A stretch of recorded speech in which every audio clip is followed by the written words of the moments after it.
धीरे धीरे टाइम निकलता जा रहा है और उनको कुछ पड़ी ही नहीं है। वो बैठे हैं मस्त कि 4:30 को मेरी एग्जाम चालू हो रही है और मेरे को सीट मिली मेरी 4:29 को। मैं तो नॉर्मली बोल रहा हूँ, रिक्वेस्ट कर रहा हूँ, पूछ रहा हूँ और वो मतलब चिल्लाए जा रहे हैं। मतलब बहुत ज़्यादा है ना, परेशान किया गया है इसमें मेरे को। तो मैं चिल्ला दिया कि मैम या तो एग्ज़ाम दे दें दो या तो वेरिफिकेशन कर लो। एग्ज़ाम थोड़ा सा बिगड़ गया। हेलो, मेरा नाम गौरव है और ये वीडियो मैं तीसरी बार शूट कर रहा हूँ क्योंकि बार बार कुछ ना कुछ दिक्कत आ जा रही है। पर हाँ, तो स्टार्ट करते हैं कि ये वीडियो होने वाला है about my group D exam, जो कि मैंने अभी रिसेंटली दी थी। रिसेंटली तो नहीं, एक हफ्ते से ज़्यादा हो गया। इसमें कुछ जर्नी वर्नी नहीं बता रहा, कैसे पहुंचा क्या क्या कुछ नहीं, सिर्फ मैं बता रहा हूँ एग्जाम एंट्रेंस से लेके मेरे साथ क्या क्या हुआ और मतलब कैसे मेरा मतलब एग्ज़ाम थोड़ा सा बिगड़ गया। सबसे पहले मैं बता देता हूँ कि मेरी एग्ज़ाम कितने बजे से कितने बजे तक थी। तो मेरी एग्ज़ाम थी 5 दिसंबर को, लास्ट शिफ्ट यानी कि 4:30 to 6 PM। और मेरा जो क्या कहते हैं एंट्रेंस टाइम था वो था 3 बजे। फिर 3 बजे जब एंट्री चालू हुई तो मतलब बहुत ज़्यादा भीड़ थी इस बार सेंटर पे, क्योंकि ऑब्वियसली ग्रुप डी की एग्ज़ाम थी और मतलब ज़्यादा भीड़ थी। तो मैंने सोचा कि अभी तो बहुत बच्चे आने बाकी है, तो मैंने सोचा थोड़ी देर रुक के फिर जाता हूँ। तो 3:15 बजे मैं लगा और 3:30 बजे 15 मिनट में मैं पहुँच गया जहाँ चेकिंग होती है वहाँ। हाँ, मैं बता देता हूँ पहले कितने स्टेजेस थे चेकिंग के। टोटल 5 स्टेजेस थे। पहला था जैसे बॉडी चेकिंग कि तुम्हारे पास कोई चीट वेट या कुछ तो नहीं है, और दूसरा था डॉक्यूमेंट वेरिफिकेशन, और तीसरा भी डॉक्यूमेंट वेरिफिकेशन ही था कि मतलब वो वेरीफाई कर रहे हैं एक पर्सन ही कि मतलब तुम्हारा आइडेंटिटी रियल है या नहीं, कोई और तो एग्जाम देने नहीं आ रहा। और चौथा था कि तुम अप्रूव कर रहे हो, वो स्टैम्प वैम्प लगाते हैं वो सब करके। और फिफ्थ जो था वो देखने के लिए था कि अप्रूव्ड है कि नहीं, मतलब स्टैम्प लगा हुआ है कि नहीं। तो मैं तब पहले में गया तो फिर पहले में ही मेरे साथ दिक्कत हो गई। सबसे पहले तो कि मतलब हाँ, पहले ये बता देता हूँ, मैं लेफ्ट कान में बाली पहनता हूँ, तो वो मैं खोल के गया था पहले ही कि है ना कुछ दिक्कत ना हो ऐसा करके, क्योंकि उसमें स्पेशली मना कर रखा है और बड़े लेवल पे एग्जाम है तो दिक्कतें होती हैं ऐसा करके। पर मैंने वहाँ भी देखा तो पिछली बार जैसे मेरे साथ किया था, टेप लगा देते थे कान पे, तो वही किया। और मतलब उनकी आयरनी बताऊँ मैं कि उन लोगों ने बोल रखा है मेटल बटन्स अलाउड नहीं है, और मेटल बटन्स जो टी शर्ट्स में है उनको सबको काट दे रहे हैं। पैंट में भी तो मेटल बटन्स है, पैंट के मेटल बटन अलाउड कर रहे हैं, मतलब अलाउ कर रहे हैं। कैसे कैसे क्यों किस लिए? और मैं पहले स्टेज ऑफ चेकिंग में गया तो उधर मतलब उन्होंने बोला कि जितना भी आपकी जेब में सामान है सब मतलब हाथ में ले लो और ऐसे करके खड़े हो जाओ। तो मतलब मैं ऐसे खड़ा हो गया, पर है ना मतलब मेरे पास ये है एक फोल्डर है सॉर्ट ऑफ। इसमें मतलब मैं डॉक्यूमेंट वेरिफिकेशन के लिए आधार कार्ड और पान कार्ड रखता हूँ। तो ये है एक ट्रांसपेरेंट, इसमें आर पार दिखता है सब कुछ, है ना। कैमरे में साफ नहीं दिख रहा है पर ये आर पार दिखता है इसमें। तो उन लोगों ने कहा कि ये अलाउड नहीं है, और मैंने बोला ठीक है कोई दिक्कत नहीं है, पर इसको मैं रख के आ जाऊँ बैग में? तो वो बोलते हैं नहीं नहीं, इधर ही डाल दो। तो एक बॉक्स आप पटक रखा था उसमें ही डाल दो। मैंने बोला कि क्यों, ज़रूरत क्या है इसकी, ट्रांसपेरेंट है ये तो फिर है ना मतलब मैं तो नॉर्मली बोल रहा हूँ, एक रिक्वेस्ट कर रहा हूँ, पूछ रहा हूँ, और वो मतलब चिल्लाए जा रहे हैं। मैंने बोला ठीक है कोई बात नहीं, उनका बहुत सारे बच्चे हैं तो दिमाग ख़राब रहता रहेगा। फिर ऐसा करके मैं इसको अवॉइड करके और फिर मैं इसको कवर को डाल के फिर आगे बढ़ गया। और आगे मेरा लड़का पड़ा आगे मतलब है ना मेरा पाला पड़ा फिर से दोबारा एक लड़की से, मतलब चेकर लड़की थी। तो यार हम नाम तो मैच नहीं कर रहा। मैंने बोला मैम देख लो आपके उसमें सिर्फ फादर्स नेम है और इसमें नहीं है, और गुजरात में ऐसा मैंडेटरी है कि तुम्हारा फादर्स नेम लगेगा ही लगेगा तुम्हारी जो स्कूल की मार्कशीट है उसमें। तो वो ऐसे ही शक करने लग गई, और फिर मैंने बोला कि आप वेरीफाई कर सकते हो कुछ भी करके कि ऐसा रहता ही है। तो फिर उन्होंने बोला कि ठीक है आप आगे जाओ, मतलब जो थर्ड चेकर था उनके पास। तो फिर मैं उनके पास गया और उन्होंने देखा तो उन्होंने मेरे को मतलब अप्रूव कर दिया। पर पहली बात यह है कि उनको इतना होना चाहिए, मतलब इतना इजीली मैंने बता दिया, उतना इजी था नहीं ये। मतलब मेरा ये तुम्हारा नाम ऐसे क्या है वैसे क्या है, और फिर मतलब वो और वेरिफिकेशन डॉक्यूमेंट्स मांगने लगे तो मैंने वो भी पकड़ा दिए, फिर भी ऐसे ही करते हैं। तो मतलब उतना होना चाहिए उनको कॉमन सेंस कि फॉर्म में ये पूछते हैं कि तुम्हारा नाम 10th के अकॉर्डिंग डालो। 10th के अकॉर्डिंग डालो मतलब कुछ तो रीज़न होगा ना, 10th के अकॉर्डिंग डालो। वो ऐसे कर देते हैं कि तुम्हारा नाम डाल दो सिर्फ, पर 10th के अकॉर्डिंग पर 10th के अकॉर्डिंग डालने को बोल रहे हैं तो कुछ तो रीज़न होगा उसका। उसका रीज़न यही होता है कि काफ़ी सारे स्टेट्स हैं उनमें मतलब स्कूल में जो मार्कशीट रहती है उसमें नाम किसी किसी में बीच में फादर्स नेम लगा देते हैं, किसी किसी में एंडिंग में लगा देते हैं, किसी किसी में सरनेम पहले लगाते हैं, किसी किसी में सरनेम बाद में लगाते हैं। तो ऐसा सब होता रहता है। तो इसी वजह से उन्होंने मतलब 10th के अकॉर्डिंग पूछा था मार्कशीट है। तो वो हो गया, थर्ड का हो गया, और फिर चौथे पे उन्होंने बिना देखे मेरा अप्रूव भी कर दिया, पता नहीं जाने क्यों। वो ध्यान ही नहीं था उनका। फिर फिफ्थ पे मैं गया तो फिफ्थ पे भी उन्होंने मतलब ऐसे पूछा और अप्रूव कर दिया, कोई दिक्कत नहीं है। और हाँ, सॉरी मैं एक और बताना भूल गया, 6th और था, एक 6th अप्रूवमेंट और था। जैसे ही हम एंटर करेंगे एक और वेरिफिकेशन होता है, जो फाइनल वेरिफिकेशन होता है तुम्हारी सीट अलॉट होने से पहले। तो उससे पहले भी एक मैम थे जो खड़े हुए थे वहाँ, और खड़े हुए भी नहीं थे, वो घूम रहे थे मस्त ऐसे ही बातचीत कर रहे थे अपने दोस्तों से। तो जैसे ही मैं आया तो फिर मैं तो डायरेक्ट चले गया क्योंकि कोई था नहीं वहाँ पे। तो फिर मेरे को बुलाते हैं वापस, इधर आओ कि तुमने मुझसे पूछा, मुझसे वेरीफाई कराया। मैंने बोला मैम आप थे ही नहीं इधर। फिर वो बोलता है कि अगर थे हैं नहीं तो फिर मैं तुम क्या वेरीफाई नहीं कराओगे ये वो। वेरीफाई कैसे कराऊँ, आप हो ही नहीं तब इधर, आपकी जगह है तो आप वेरीफाई कर रहे हो तो आपको इधर खड़े रहना चाहिए। फिर ऐसे ही बहस हुई, फिर है ना वो मतलब बोलती है कि आपको वॉशरूम जाना है या पानी पीना है? फिर मैंने बोला हाँ जाना है मैम। तो फिर मैंने मतलब वो जो चेयर थी, मतलब वो चेयर पे बैठे थे और उनके बाजू में एक फेविस्टिक रखी हुई थी, तो है ना वो खाली पड़ी थी चेयर। तो मैंने बोला मैम मैं इस पे मेरे पेपर्स रख दूँ, क्योंकि वो जो एडमिट कार्ड था और एक और उन्होंने पेपर दिया था कि तुम्हारे कुछ भी दिक्कत है तो उस करके कुछ पेपर दिया था। तो ऐसे टोटल 2 पेपर थे मेरे पास। तो अब वॉशरूम में मैं किधर लेके जाऊँगा? मैंने कुछ इतना कुछ पहना नहीं था ढंग का कि मतलब उसमें पॉकेट-वॉकेट हो। तो मैं बोल रहा हूँ कि मैम आप इसको 2 मिनट पकड़िए, बाजू में था, जस्ट बाजू में था वो वॉशरूम, मतलब 1 कदम की दूरी पे था मैं कह रहा हूँ, वो मैम जहाँ बैठी है ना उसके। पर वो बोलती है कि नहीं, हमको क्या लेना-देना, आप खुद लेके जाइए। ठीक है। फिर मैं उसको लेके गया और फिर है ना उन्होंने मतलब फिर मैं आया, फिर है ना वो फ़ोटो-वोटो चिपकाई और फिर मैं अंदर चले गया और मेरा मतलब एंट्री हो चुका था फाइनली अंदर 3:30 को। तो उन्होंने फिर जो फाइनल वेरिफिकेशन होता है उसमें काम करना चालू किया। फाइनल वेरिफिकेशन में मतलब है ना उनका पहले तो वो नाम चेक करते हैं, है ना? उसके हिसाब से फिर उसके बाद फ़ोटो एक होता है और फिर एक फिंगरप्रिंट का मतलब जो भी होता है वेरिफिकेशन होता है। तो उन्होंने सबसे पहले मेरा मतलब नाम डाला और फिर मेरा पहले तो उनका एरर आ गया नाम डालते ही कि तुम्हारा नाम ही नहीं आ रहा है फॉर्म में। मैंने बोला क्या ये कैसे नहीं आ रहा है नाम? मतलब उन्होंने आधार कार्ड नहीं लिया था वेरिफिकेशन के लिए, उन्होंने सिर्फ जो फॉर्म अप्लाई किया है मैंने, तो वो एप्लीकेशन फॉर्म लिया था और एप्लीकेशन फॉर्म के अकॉर्डिंग नहीं आ रहा है। तो मतलब पता नहीं, फिर वो बताने लगे कुछ एरर आ रहा है 330 यानी 300 करके।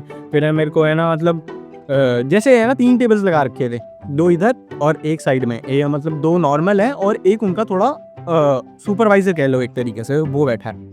तो उनसे नहीं हुआ तो है ना उनका मतलब कंप्यूटर बंद हो गया। तो फिर है ना उन्होंने जो सुपरवाइज़र था उनके पास भेज दिया मेरे को और फिर वो कर रहे थे और ऑलरेडी वो रिजेक्ट कर चुके थे 4 लोगों का।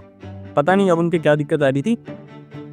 तो जब मेरी बारी आई तो भी उन्होंने मतलब ऐसे पहले तो वेरीफ़ाई किया और उनको मेरा मिल गया मतलब जो भी एप्लीकेशन फॉर्म था वो, और फिर उन्होंने फेस आईडी लिया, फेस आईडी भी हो गया मेरा। फिर थर्ड में फिंगरप्रिंट हो गया। फिर है ना फोर्थ में एक और वेरीफ़ाई कर रहे थे जो सुपरवाइज़र थे ना वो, के मतलब आइरिस बोलते हैं उसको, मतलब आँख का जो वेरिफिकेशन होता है उससे कर रहे थे। तो फिर है ना मतलब वो एकदम से वो डिवाइस काम करना बंद कर दिया। तो वो बोलते हैं डिवाइस काम करना बंद कर दिया मेरे को ऐसा करके। फिर मैंने बोला कि देख लो सर क्या हो रहा है, क्योंकि मेरा वेरिफिकेशन तो हो गया ना फ़ोटो-वोटो का। पर वो कह रहे हैं नहीं अब सुपरवाइज़र के पास आ गया तो वेरिफिकेशन पूरा ही होगा, और वेरिफिकेशन हाँ, तो कहा थे हम कि मतलब वेरिफ़िकेशन पूरा ही होगा। तो फिर मैंने बोला कि ठीक है। अब वो धीरे-धीरे टाइम निकलता जा रहा है और उनको कुछ पड़ी ही नहीं है। वो बैठे हैं मस्त कि काम नहीं कर रहा तो कुछ तो एक्शन लो मतलब। मैंने बोला कि सर कुछ तो करो, मेरा मतलब टाइम ख़राब हो रहा है, मेरे को सीट पे जाना है। तो वो कहते हैं अभी तो 4:30 बजे एग्ज़ाम चालू होगी और 3:50 के अराउंड हो चुका था। तो मैंने उनको बहुत बोला कि है ना करो सर कुछ। वो बैठे हैं मस्त कि है ना थोड़ी देर में चालू हो जाएगा, थोड़ी देर में चालू हो जाएगा। फिर मैंने उनको बोला कि सर ठीक है ना, एक तो वो खुद के कुछ लैपटॉप्स भी नहीं थे उनके पास। मतलब खुद का कुछ डिवाइस होना चाहिए ना वेरिफिकेशन वालों के पास, तो खुद का कुछ डिवाइस नहीं था उनके पास। जो एग्ज़ाम वाले कंप्यूटर दिए होते हैं वही थे, जो कि बहुत लो एंड के रहते हैं, सबको पता है। उनमें कुछ मतलब ताकत नहीं होती है, तो वो कंटिन्यूअसली उस पे वर्क किए जा रहे हैं इतने टाइम, मतलब इतना टाइम भी नहीं हुआ, 1 घंटा हुआ है। पर फिर भी वो ऐसे ही रहते हैं कि वो काम नहीं करते, थोड़ा भी मतलब ज़्यादा उसमें कनेक्टिविटी कर लो तो। तो वो काम करना बंद कर दिया।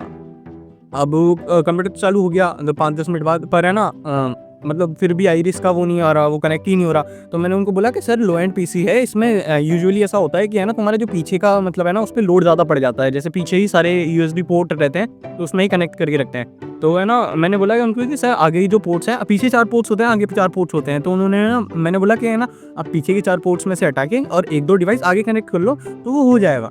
और वो माने ही नहीं, मतलब 5-10 मिनट तक ऐसे ही करते रहे, ऐसे ही करते रहे। और फिर 4:05 समथिंग हुई, जन 4:10 समथिंग हुई, तब उन्होंने आगे आइरिस कनेक्ट की, है ना, और आगे जाके आइरिस मेरा वेरीफाई हो गया। पर फिर भी उन्होंने मेरे को होल्ड पे रखा और मतलब पता नहीं जाने क्यों मेरे को बैठा के रखा वहाँ। और मतलब टाइम निकलता जा रहा है, टाइम निकलता जा रहा है, 4:20 हो गए। अब 4:20 हो गए तो मैंने बोला सर कुछ तो करिए, हमको तो जाना है ना हमारे मत, क्योंकि है ना मतलब अगर तुम एग्ज़ाम देने जाओ तो तुमको पता रहेगा कि 10-15 मिनट तुमको एक एनवायरनमेंट में 10-15 मिनट तो मैंने मिनिमम बोला है कि है ना, उतना तुमको सेटल होने में टाइम लगता है एक दिमाग को कि उस एनवायरनमेंट में तुम सेटल हो रहे हो, तब फिर तुम कामली एक एग्ज़ाम को दे सकते हो। तो मैंने बोला कि उनको सर टाइम निकलता जा रहा है, तो वो बोलते हैं कि हाँ ठीक है कुछ करते हैं। फिर वो टाइम निकलता गया और है ना मतलब कह सकते हैं एक तरीके से 4:45 को वो उठे वहाँ से और मेरा मतलब जो भी था एप्लीकेशन फॉर्म वो सब लेके गए और किसी आगे से वो अप्रूव करवा के लेके आए और मेरे को सीट मिली मेरी 4:29 को और 4:30 को मेरी एग्ज़ाम चालू हो रही है।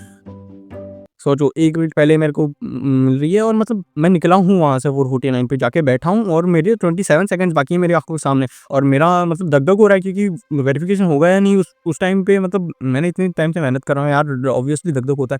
तो काम होने में ही मेरे को मतलब 1 मिनट जितना लग गया और मैंने एग्ज़ाम पेपर छुआ तक नहीं था, मतलब जो भी हुआ उसमें।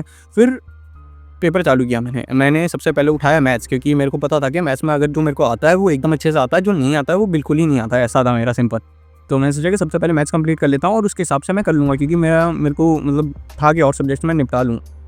तो सबसे पहले मैंने मैथ्स स्टार्ट किया और सबसे पहले ही वो लोग मतलब बार-बार वेरिफ़िकेशन करवाने को आ रहे हैं, वो 3 से 4 बार वेरिफ़िकेशन करवाने आए, है ना? और बार-बार कुछ ना कुछ उनके हो रहा है और है ना मतलब 3 बार तो अंगूठा टिकवा दिया उन्होंने, जाने क्या। अंगूठे का क्या करोगे तुम, साइन करवा लो ना, गँवारो, मतलब कितना आगे बढ़ चुका है ज़माना और वो अभी तक थंब प्रिंट लगवा रहे हैं और एक जगह नहीं लगवा रहे हैं ना, 3-4 जगह लगा रहे हैं। तुमने वेरिफ़िकेशन कर दिया एक जगह थंब का, तो और तुम क्या काम है? खैर, तो जो भी हुआ तो फिर उसके बाद है ना मतलब बार-बार मैम आ रहे हैं और मैं इरिटेट हो गया। मैम को दिख रहा है मतलब जो वो थे जो ग्लू स्टिक वाले थे जो जिन्होंने पेपर नहीं रखने दिया था, वही मैम आ रहे थे। तो वो 4 से 5 बार आ चुके थे, तो मैं इरिटेट हो चुका था बिल्कुल कि मत आओ मैम, बार-बार परेशान हो कर रखा है मेरे को। तो फिर वो मैं उन्होंने 5th टाइम बोला कि अब नहीं आएँगे और फिर 6th टाइम भी वो आ गईं और मेरे से कुछ तो वापस थंब लगवाने आई 3rd टाइम शायद। तो मैं चिल्ला दिया कि मैम या तो एग्ज़ाम दे लेने दो, या तो वेरिफ़िकेशन कर लो, या तो फ़ॉर्मेलिटीज़ कर लो। ये काम क्योंकि पहले हो सकता था, वो केयरलेसनेस नहीं दिखाते कि वो वेरिफ़िकेशन में, तो मेरा काम पहले हो जाता और मेरा दिमाग ख़राब हो गया था एक्चुअली। तो फिर उसमें मेरा मान लो मतलब पेपर मेरा हो गया और पेपर में मैंने किए 71 क्वेश्चन और अगर मैं हो जाता हूँ तो बहुत अच्छा है, अगर नहीं होता और अगर मैं लंबे मार्जिन से होता हूँ तो मैं मानूँगा कि मेरा ओवर कॉन्फिडेंस था और मुझे और मेहनत करनी चाहिए थी या और टाइम देना चाहिए था, या मतलब प्रैक्टिस की और ज़रूरत है, मेहनत की और ज़रूरत है। पर अगर मैं रहता हूँ 1-2 नंबर से तो पूरा मैं दोष दूंगा इन लोगों को, इन लोगों ने जो मेरा टाइम ख़राब किया है। मतलब है ना मेरे 90 मिनट्स मिलते हैं एग्ज़ाम में और 90 मिनट्स में 100 क्वेश्चन करने थे। तो 90 मिनट्स में से एटलीस्ट मान लो तुम कि मेरे 10 मिनट वो खा गए हैं, क्योंकि मतलब 10 मिनट से ज़्यादा ही मान लो, क्योंकि है ना एक तो काम होने का टाइम नहीं मिला और दूसरी बात क्या है ना जो मैथ्स कर रहा था, मैंने सबसे पहले उठाया था मैथ्स और स्टार्टिंग में ही वो आ रहे थे बार-बार। तो मुझे दिक्कत ये आ रही थी कि मैथ्स में क्या होता है कि तुम जहाँ से तुमने क्वेश्चन छोड़ा है वहाँ से तुम वापस नहीं कर सकते हो, कि तुमको शुरू से ही करना पड़ेगा। और मतलब हुआ जो भी हुआ, तो ये बहुत ज़्यादा बेकार चीज़ है और कुछ ध्यान देना चाहिए। और मतलब तुम लोग ऐसे इन्विजिलेटर्स को रखी क्यों रहे हो जिनको उतना बेसिक नॉलेज नहीं है कि तुमको पीछे के पोर्ट्स काम नहीं कर रहे हैं तो आगे के पोर्ट्स में लगा दो। मतलब ये तो एक है ना, जो इंसान 1-2 साल भी कंप्यूटर यूज़ करेगा ना तो उसको इतना बेसिक नॉलेज हो जाता है कि पीछे के बैक पोर्ट्स काम नहीं कर रहे हैं, पोर्ट्स चेंज कर लो। इतना सिंपल चीज़ भी नहीं समझ पा रहे हैं वो, तो क्यों दे रहे हो फिर ऐसे लोगों को जॉब? तो ठीक है, देखते हैं इसका रिज़ल्ट आता है तब क्या होता है क्या नहीं। बाकी हाँ, ये शायद आखिरी वीडियो हो मेरे एग्ज़ाम से रिलेटेड। इसके बाद तो मेरी दिल्ली पुलिस की एग्ज़ाम है, तो उसमें तो मैंने कुछ पढ़ा नहीं है, तो मतलब मैं ख़ास कुछ पढ़ने भी नहीं वाला, तो उसके बारे में तो कुछ वीडियो बनाने ही नहीं वाला मैं। बाकी नेक्स्ट वीडियो शायद सॉन्ग से रिलेटेड हो, शायद मैं पूरी सीरीज़ एक बनाऊँ सॉन्ग से रिलेटेड, क्योंकि मेरे को म्यूज़िक से बहुत ज़्यादा प्यार है। तो मिलते हैं नेक्स्ट वीडियो में, बाय बाय। मैं शहर का सीधा सा लड़का, गुमनामी के कहर में जीता मैं गैर सभी का